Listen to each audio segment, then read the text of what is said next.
काफी ज्यादा डरावना सीन हो जाता है। उन्होंने बताया कि किस तरीके से मरने के बाद उनका शरीर जो है नीला नीला सा पड़ गया था, उनकी आंखें पूरी अंदर की तरफ धंस गई थी और जैसे तो बॉडी में जान नहीं थी। उनकी स्किन ना ऐसी हो गई थी मरने के बाद, जैसे कई दिन तक बर्फ में नहीं रख देते बंदे को, वैसी हो जाती है। नमस्कार दोस्तों, मैं तमन्ना एक बार फिर से स्वागत करती हूँ आपका आपके इस YouTube चैनल में। इस चैनल में मैं कुछ हॉरर स्टोरी, कुछ पैरानॉर्मल एक्टिविटीज और कुछ पौराणिक कथाएं लेकर आती हूँ। अगर आपको इस तरह की वीडियोस देखना पसंद है ना, तो फटाफट से चैनल को सब्सक्राइब कर लीजिए और बगल वाले बेल आइकन को भी प्रेस कर लीजिएगा, ताकि मेरी बनाई गई किसी भी न्यू वीडियो की नोटिफिकेशन आप मिस ना कर सके। जैसे ही मैं कोई न्यू वीडियो बनाऊं, आपके पास मैसेज तुरंत पहुंच जाए, और ये बिल्कुल मुफ्त है, तो सब्सक्राइब कर लीजिएगा फटाफट। मैं आपको बताती हूँ कि आज मैं आपके लिए लेकर आई हूँ एक ऐसी स्टोरी जो कि सचमुच रिलेट कर पाएंगे आप और सोचेंगे कि शायद ऐसा ही होता होगा। क्योंकि मरने के बाद क्या होता है, ये जानने की इच्छा तो सबको होती है, लेकिन बता वही सकते हैं जो मर गए हैं। तो एक मरी हुई लेडीज ने किस तरीके से अपना ये एक्सपीरियंस एक जिंदा बंदे को बताया, तो बताती हूँ मैं आपको। काफी ज्यादा ट्विस्ट वाली स्टोरी है और ये तंत्र मंत्र विद्या ये सब होता है, आप यकीन कर पाएंगे इस वीडियो को देखने के बाद। दीपक जी ने ये स्टोरी जो है हम तक शेयर की है। जब वो छोटे बच्चे हुआ करते थे तो उनके पड़ोस में एक लेडीज गुजर गई। ये जो लेडीज है, इनकी उम्र महज 40 से 50 के बीच में ही रही होगी और ये गुजर गई थी। तो जब इनकी 13वीं हो रही थी ना, तो सब लोग बैठे हुए थे। जब 13वीं पे जिस तरीके से परिवार के सब लोग जुड़ते हैं, उस तरीके से लोग बैठे हुए थे। तो आपस में कुछ आदमी बैठे हुए थे। उन आदमी जो में से एक होता है, एक पंडित कह लीजिए, ओझा कह लीजिए, मतलब इन चीजों का जानकार, तांत्रिक कह लीजिए, कुछ भी कह लीजिए आप, इन चीजों का जानकार था वो बंदा।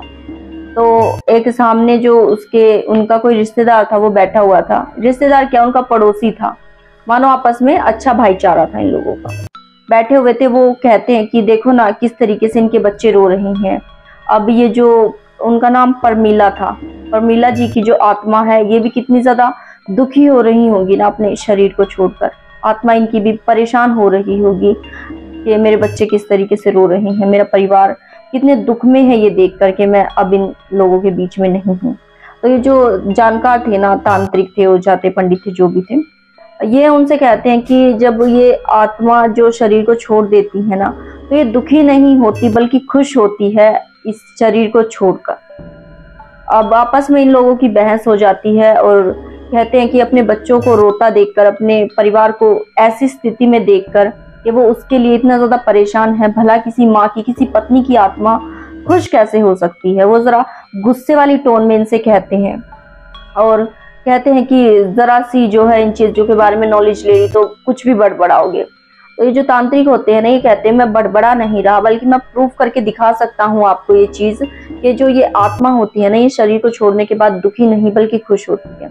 तो इन्होंने कहा कि अगर ऐसा होता है तो फिर प्रूफ करके दिखाओ। इन लोगों में शर्त लग जाती है इस चीज को लेकर कि शरीर को छोड़ने के बाद आत्मा जो है शरीर से जब मुक्त हो जाती है, निकल जाती है, जब बंदे की डेथ हो जाती है, शरीर एक राख बनकर रह जाता है, आत्मा उड़ जाती है, तो वो कैसा महसूस कर रही होती है उस समय। इन लोगों की शर्त लग जाती है।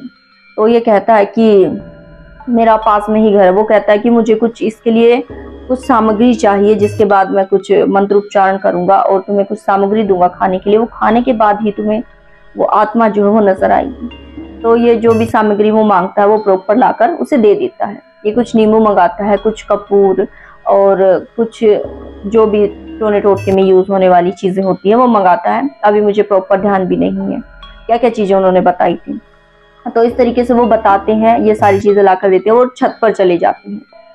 छत पर चले जाते हैं, इनके पड़ोसी होते हैं वो, तो इनसे 1-2 घर छोड़कर उस लेडीज का घर था जिसकी डेथ हुई थी।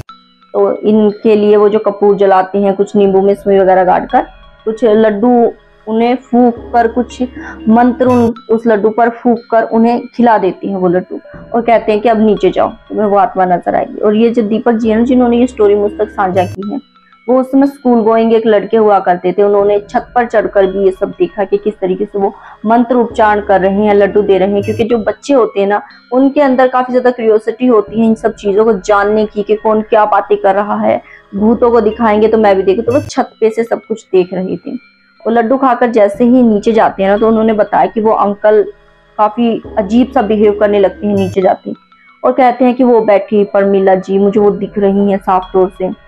गली में एक पेड़ लगा हुआ था, पेड़ की हाइट ज्यादा भी नहीं थी, उस पेड़ के ऊपर उन्हें वो बैठी हुई नजर आती हैं और वो हंस रही थी। ये सब देख करके किस तरीके से उनके परिवार के मेंबर जो है रो रहे हैं, उन्हें याद करके वो प्रॉपर हंस रही थी।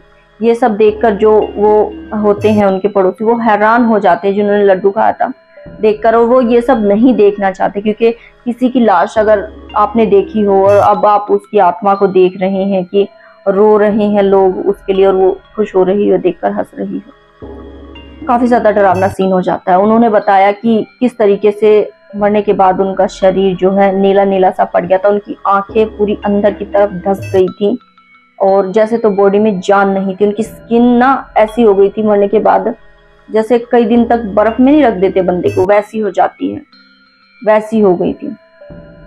तो ये सब कुछ देखकर डर जाते हैं और उस जो है जानकार बंदा होता है जो तांत्रिक वांत्रिक, उसके पास जाते हैं और कहते हैं कि भाई मेरे बस की नहीं है ये सब चीजें, जो मुझे वो लड्डू वगैरह खिलाया ना उसको उतार, मेरे को ये लगातार नजर आ रही है हंसते हुए, मैं नहीं देखना चाहता।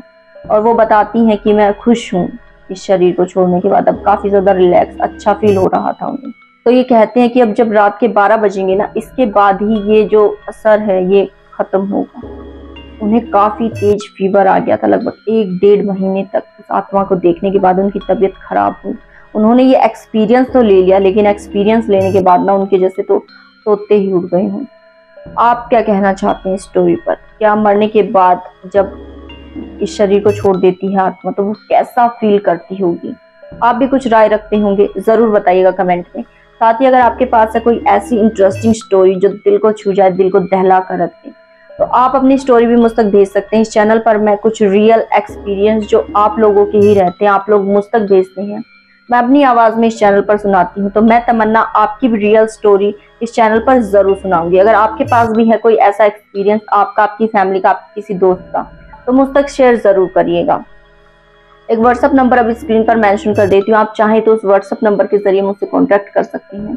मैं आपकी स्टोरी भी जरूर सुनाऊंगी। साथ ही कमेंट किया करो यार, कमेंट करके मुझे मोटिवेट किया करो कि मैं कहाँ ठीक कर रही हूँ, क्या गलती कर रही हूँ। आप जैसा मुझे कहेंगे मैं अपनी गलती को सुधारने की कोशिश भी करूंगी, चेंजेस लाने की कोशिश करूंगी जैसा आप मुझे कहेंगे। अब जब मैं YouTube पर काम ही कर रही हूँ तो मेरी ये रिस्पॉन्सिबिलिटी बनती है कि आप जैसा कंटेंट पसंद करें मैं वैसा क्रिएट कर पाऊँ। तो बताया करो कमेंट में आपको क्या पसंद है क्या नहीं पसंद है, मैं चेंजेस जरूर करूंगी। सो मिलती हूँ इसी तरह की किसी इंटरेस्टिंग नेक्स्ट वीडियो में आपसे। तब तक के लिए अलविदा। अपना, अपने दोस्तों का, अपने परिवार का ख्याल रखिएगा। आप सभी का कीमती समय देने के लिए बेहद ज्यादा धन्यवाद। नमस्कार। कमेंट बॉक्स में जय श्री राम जरूर लिख दीजिएगा अगर आप भी भगवान पर बिलीव करते हैं और सोचते हैं कि आपके साथ जब तक भगवान है कुछ भी बुरा नहीं हो सकता। जय श्री राम। Bye bye.